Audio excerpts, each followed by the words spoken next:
టౌన్లో ఎన్నిక జరగడంలా. ఆయన టౌన్లో ఉన్నాడు, ఆయన ఇంట్లో ఉన్నాడు. అవినాష్ రెడ్డి రూరల్లో కూడా లేడు, టౌన్లో పులివెందుల టౌన్లో ఉన్నాడు. పులివెందుల టౌన్లో ఎన్నికలు జరగడం, టౌన్లో తన ఇంట్లో ఉన్న తనను అరెస్ట్ చేసి తీసుకొని పోతా ఉన్నారు.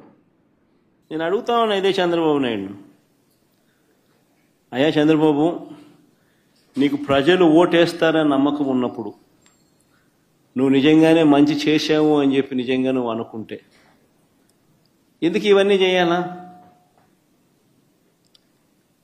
నువ్వు ప్రజలకు మంచి చేయలేదని నీకు తెలుసు కాబట్టి, ప్రజలు నీకు ఓటు వెయ్యరు అని నీకు తెలుసు కాబట్టి, ప్రజాస్వామ్యబద్ధంగా ఎన్నిక జరిగితే నీకు ఓట్లు పడవు అని నీకు తెలుసు కాబట్టి ఈ స్థాయిలో దౌర్జన్యానికి దిగుతా ఉండవు. 2017లో కూడా మీ అందరికీ గుర్తుండే ఉంటుంది, నంద్యాల బై ఎలక్షన్స్ జరిగినాయి.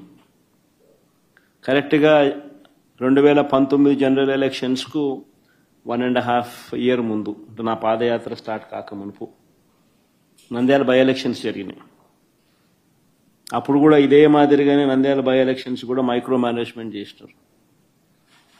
చేసి 27,000తో గెలిచినారు. గెలిచి సంకలు గుద్దుకున్నారు. 27,000 గెలిచినా వైఎస్ఆర్సీపీ పని అయిపోయింది, తెలుగుదేశం పార్టీ బాయింట్గా ఉంది, బ్రహ్మాండంగా ఉంది అని అందరితో నన్ను తిట్టించినారు, వైఎస్ఆర్సీపీని తిట్టించినారు, తెలుగుదేశం పార్టీ బ్రహ్మాండంగా ఉందన్నారు.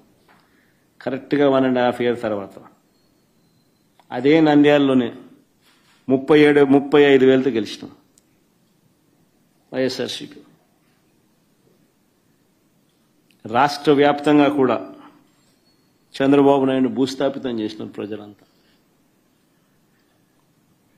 ఎక్కడైనా కూడా ప్రజాస్వామ్యంలో ప్రజలకు మంచి చేసి ఓట్లు అడిగితే, ప్రజలు మనస్ఫూర్తిగా ఆ ఓట్లు వేస్తే 4 కాలాలు వర్ధిల్లుతారు.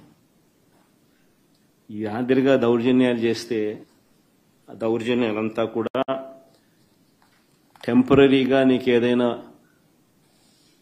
మీకు ఏదైనా ఉపయోగపడతాయేమో కానీ చివరికి వచ్చేసరికి కన్ను మూసుకొని కళ్ళు తెరిచేసరికి 1.5 year అయిపోయింది. అప్పుడే కన్ను మూసుకొని కళ్ళు తెరిచేసరికి మరో 3 ఏళ్ళు కూడా అయిపోతాయి. ఆ 3 ఏళ్ళు అయిపోయిన తర్వాత తెలుగుదేశం పార్టీ వీళ్ళు చేసిన అన్యాయాలకు, దౌర్జన్యాలకు, అబద్ధాలకు, మోసాలకు ప్రజలు ఏ స్థాయిలో బుద్ధి చెప్తారు అని అంటే, డిపాజిట్లు కూడా రాని పరిస్థితి లేకపోతారు వీళ్ళంతా. ఇది వాస్తవం. జరగబోయేది కూడా ఇదే.